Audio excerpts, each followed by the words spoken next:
Hello students of class 10th. Today I am going to start the electricity new chapter. Human eye, I explain you after this chapter because it is in the first term of our syllabus when I am checking the syllabus.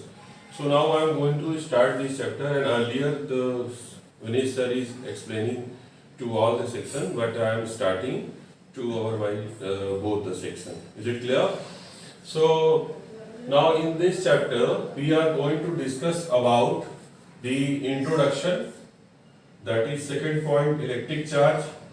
So introduction of electricity is that in our daily life electricity is always used, all of you know it very well, that is light, fan, computer and all these types of device is working on the electricity. तो आप लोग देख रहे हैं कि हमारे जीवन में ऐसा कोई भी पार्ट नहीं है जिसमें इलेक्ट्रिसिटी का कोई यूज नहीं है. तो हम लोगों की जो आज की लाइफ है वो electricity, without electricity is incomplete, we can say that.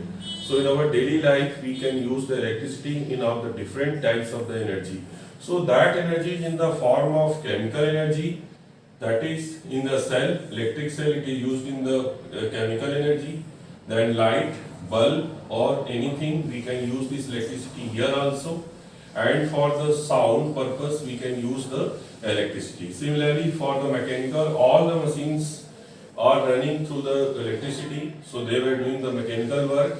And heater, and that is work on this water heater also. So it provides the heat, and the heater we use in our daily life for cooking purpose. So all these components are using with the help of electricity. So now I am coming towards the next part, that is electric charge.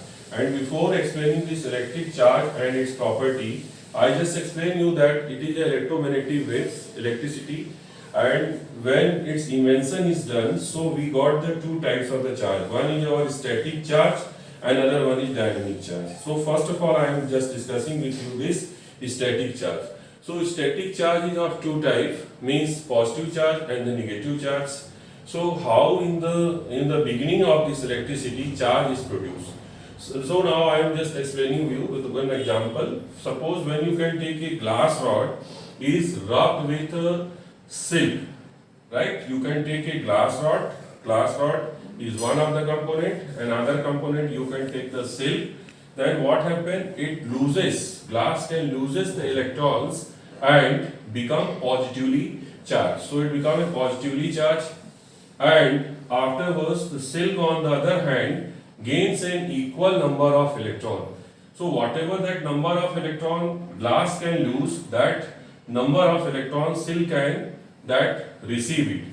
So and become negatively charged. So that silk become negatively charged, and that is electrons are transferred. So electrons are transferred from glass to the silk on rubbing. रब करने पर क्या होता है कि अगर हम glass rod को रब करते हैं सिल्क के साथ, तो ग्लास रॉड इलेक्ट्रॉन को लूज करेगा और सिल्क हमारा क्या करेगा, इसको गेन करेगा, और गेन करके वो पॉजिटिवली चार्ज हो जाता है.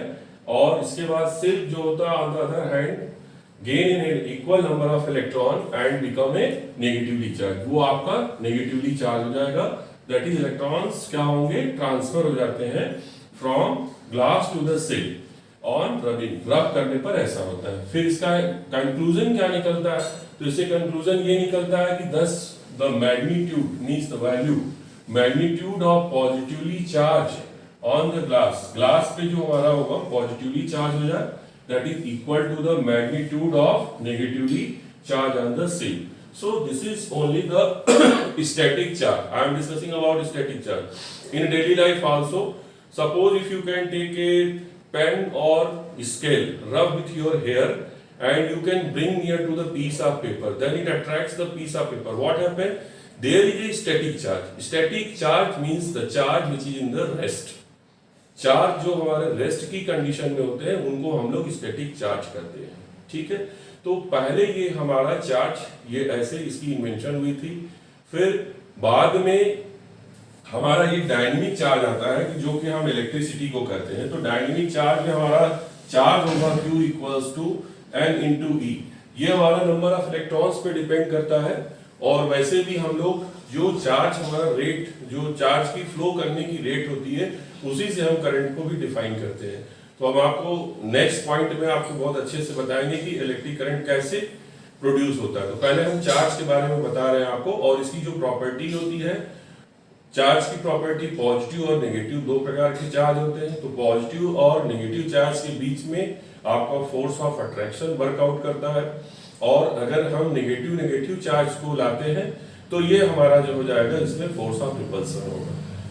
आपको हम एक चीज और बता देते हैं कि पॉजिटिव चार्ज जो होता है वो प्रोटॉन्स के थ्रू भी हम केमिस्ट्री में इसको इंडिकेट कर सकते हैं, और जो नेगेटिव चार्ज होता है that is called as the electrons. तो अगर हम केमिस्ट्री के पॉइंट ऑफ व्यू से इस चीज को अगर समझने की कोशिश करेंगे तो हमारा जो प्रोटॉन होगा उसके पास पॉजिटिव चार्ज होंगे, और जो इलेक्ट्रॉन्स होगा वो हमारा नेगेटिव चार्ज होगा। वैसे भी हम आपको एक चीज बता दें कि अगर सोडियम का एटॉमिक नंबर हमारा 11 होता है तो इसमें नंबर ऑफ इलेक्ट्रॉन जो होंगे वो हमारे क्या होते हैं, 11 होते हैं, और उतने ही नंबर में हमारे प्रोटॉन होते हैं। ये चीज आप लोगों को केमिस्ट्री के थ्रू पहले से भी पता है।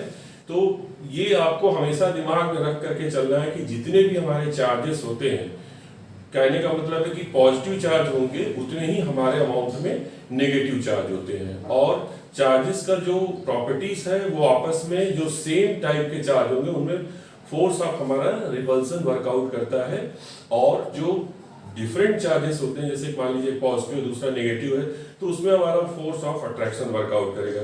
वैसे भी आप मैग्नेट को भी अगर आप लेकर के समझ सकते हैं कि अगर हम नॉर्थ पोल को नॉर्थ पोल के पास ले जाते हैं तो सिमिलर पोल हो जाते हैं, उसमें फोर्स ऑफ रिपल्सन आ जाता है।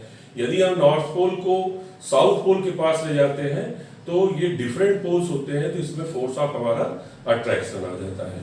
और एक चीज बहुत समझदारी की बात ये होती है कि आप ये याद रखिए कि चार्ज कुछ नहीं होता, ये आपका टोटल नंबर ऑफ इलेक्ट्रॉन होता है। इसलिए हम चार्ज को जब भी इंडिकेट करते हैं तो n इंटू ई के फॉर्म में बताते हैं, ठीक है। तो हम आपको इसके नेक्स्ट पार्ट वीडियो में इसकी प्रॉपर्टीज और इलेक्ट्रिक करंट क्या होता है वो चीजें हम बताएंगे। अभी हमने आपको सिर्फ बताया है कि आपको दिमाग में ये रखना है कि static charge is a charge which is in the rest, क्योंकि ग्लास और सिल्क ये ऐसे हमारी बॉडी है जो इसमें रेस्ट में होती है। जब इनको हम रब करते हैं तब इनके आउटर सरफेस पे ये चार्जेस आते हैं, और हम आपको नेक्स्ट पार्ट में ये बताएंगे कि इसकी प्रॉपर्टीज क्या होती है और कैसे जो इलेक्ट्रिक करंट हमारा फ्लो करता है सर्किट में, वो सब चीजें हम आपको नेक्स्ट पार्ट में डिस्कस करेंगे। Is it clear?